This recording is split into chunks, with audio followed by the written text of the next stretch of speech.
নমস্কার, BM TV news নেটওয়ার্কে আপনাদের সকলকে স্বাগত জানিয়ে আমি পারমিতা শুরু করছি আজকের খবর। আসছি বিস্তারিত খবরে। অমৃত ভারত প্রকল্পের অধীনে দেশের 508টি রেলওয়ে স্টেশনের সাথে আধুনিক রূপ পেতে চলেছে মালদা টাউন রেলওয়ে স্টেশন।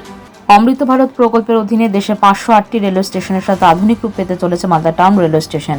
সেই কাজেরই শুভ সূচনা হলো রবিবার। দিল্লিতে বসে ভার্চুয়ালের মাধ্যমে কাজের শুভ সূচনা করলেন প্রধানমন্ত্রী নরেন্দ্র মোদী। তাই উপলক্ষে এক জমকাল অনুষ্ঠানের আয়োজন চোখে পড়ল মালদা টাউন স্টেশনে। উপস্থিত ছিলেন ডিআরএম বিকাশ চৌবে, ইংলিশ বাজার বিধানসভা কেন্দ্রের বিজেপি বিধায়িকা শিরূপা মিত্র চৌধুরী, বিধায়ক গোপাল চন্দ্র সাহা, ইংরেজ বাজার পৌরসভার চেয়ারম্যান কৃষ্ণেন্দু নারায়ণ চৌধুরী সহ অন্যান্য রেল আধিকারিক এবং বিশিষ্ট জনেরা। অমৃত ভারত প্রকল্পের অধীনে দেশের 508টি রেলওয়ে স্টেশনের সাথে আধুনিক রূপ পেতে চলেছে মালদা টাউন রেলওয়ে স্টেশন।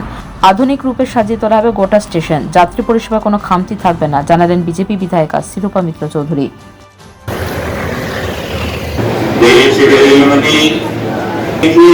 मंत्रिमंडल के अन्य सदस्य, विभिन्न राज्यों के गवर्नर, विधायकगण विकसित होने के लक्ष्य की तरफ कदम बढ़ा रहा भारत अपने अमृत की एक नए अध्याय की शुरुआत हो रही है। हमारा प्रयास रहेगा कि यहाँ पे स्टेशन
गणेश बंदना प्रस्तुत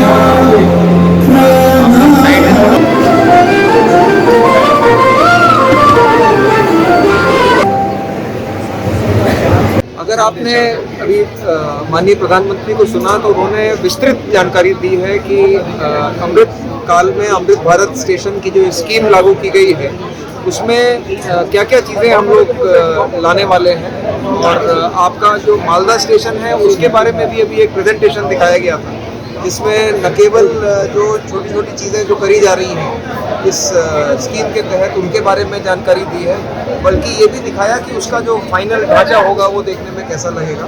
तो मैं समझता हूँ कि उन तस्वीरों को आप लोग एक बार देखेंगे तो क्लैरिटी हो जाएगी, लेकिन मैं संक्षिप्त में बता देता हूँ। हमारा जो उद्देश्य है, जैसा कि माननीय प्रधानमंत्री ने कहा, उद्देश्य ये है कि जो पैसेंजर जब रेलवे स्टेशन में आता है तो उसका जो एक्सपीरियंस है, जो एक आने के बाद उसकी नज़र पड़ती है स्टेशन की बिल्डिंग पे, जो आने के बाद जो ट्रैफिक व्यवस्था उसको दिखाई पड़ती है, कई बार वो ट्रैफिक व्यवस्था अच्छी नहीं होती है, अस्त-व्यस्त होती है, जो आसपास की ग्रीनरी होती है वो देखता है या उसका अभाव देखता है। अंदर जब वो कॉन्कोर्स में प्रवेश करता है तो साइनेजेस किस प्रकार से हैं, लाइटिंग किस प्रकार से है, जो बैठने की जगह है वो कैसी है, तो ये पूरी चीज़ों से बनता है उस पैसेंजर का एक्सपीरियंस। और हमारा प्रयास अमृत भारत स्टेशन स्कीम में ये है कि उस पूरे एक्सपीरियंस को ट्रांसफॉर्म करके बहुत बेहतरीन एक्सपीरियंस हम प्रोवाइड करें। और दूसरा जो हमारा उद्देश्य है, जैसा कि प्रेजेंटेशन में बताया गया, कि हम चाहते हैं कि ये जो हमारा स्टेशन है ये एक सिटी का एक आइकॉनिक सेंटर बने, एक ऐसा लोकेशन जहाँ आकर के आप प्राइड फील करें अपने कि मैं मालदा का जैसे वासी हूँ तो मुझे यहाँ आकर के ये मेरे मालदा की प्राइड है। इसी प्रकार से 508 जो आज स्टेशन यहाँ पे ये काम किया गया है, ये इनॉग्रेशन हुआ है, शिलान्यास हुआ है, इन सभी स्टेशनों पे हम लोगों को यही इंस्ट्रक्शन है कि इसको एक आइकॉनिक सिटी सेंटर के रूप में डेवलप करना है। कितने दिन लगेगा और मालदा टाउन के लिए कितना सैंक्शन? देखिए मैं आपको बता दूं कि इसका टेंडर हो चुका है, इसका एजेंसी हमने फिक्स कर दिया है, टाइमलाइन हमने बना दिया है और हमने टारगेट दिया है दिसंबर, जनवरी, फरवरी तक इस काम को पूरा करने के लिए। तो लेकिन हमें ये काम करना है ये देखते हुए कि इस दौरान में जो यात्री हैं उनके लिए बहुत ज़्यादा असुविधा हम ना खड़ी कर दें। तो ये भी एक चैलेंज है कि ऐसा ना हो जाए कि हम पूरा स्टेशन बंद नहीं कर सकते हैं कि आप लोग यूज़ करते रहते हैं उसको। तो इसके बीच में हम टारगेट कर रहे हैं कि जनवरी, फरवरी तक इस काम को पूरा कर दें। सर, मालदा डिवीजन में कौन कौन स्टेशन है? 7 स्टेशन जो मालदा डिवीजन में टोटल 15 स्टेशन चयनित हैं, सिलेक्टेड है। इसमें मालदा है, न्यू फरक्का है, उसके बाद राजमहल स्टेशन है झारखंड में, इसके बाद साहिबगंज है, फिर 35 स्टेशन है, केलगांव स्टेशन है, सबौर स्टेशन है भागलपुर के बगल में, उसके बाद जमालपुर है, मुंगेर है, बांका है, गोड्डा है, ये सारे स्टेशन नहीं हमने देखिए ये जो जितनी भी डिज़ाइन बनवाई हैं ये हम रेलवे के अपने इंजीनियर्स हैं वो बहुत अच्छा ट्रैक मेंटेन करते हैं। हमने लेकिन जो आर्किटेक्ट और स्पेशलिस्ट होते हैं इस फील्ड में जिनको कि इन चीज़ों के बारे में अच्छी एक्सपर्टीज होती है उनको हमने हायर किया और उनके माध्यम से हमने इन ड्राइंग्स को, लेकिन हम लोग उसमें पूरे तरह से इन्वॉल्व रहे हैं थ्रू आउट।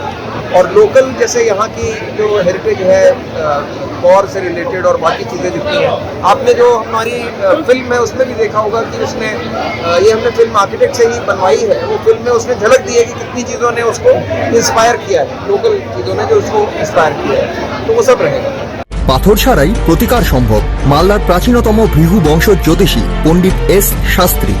দাম্পত্য সমস্যা, বিবাহে বাধা, ব্যবসায় অবনতি, পরীক্ষায় অকৃতকার্যতা, ভাগ্য গণনা, গোষ্ঠী বিচার, ঠিকুচি গোষ্ঠী এবং মৃত্যু ছাড়া সকল সমস্যার সমাধানের জন্য যোগাযোগ করুন জগদম্বা জ্যোতিষ কেন্দ্র, বিবেকানন্দ স্কুলের পাশে, মালদা।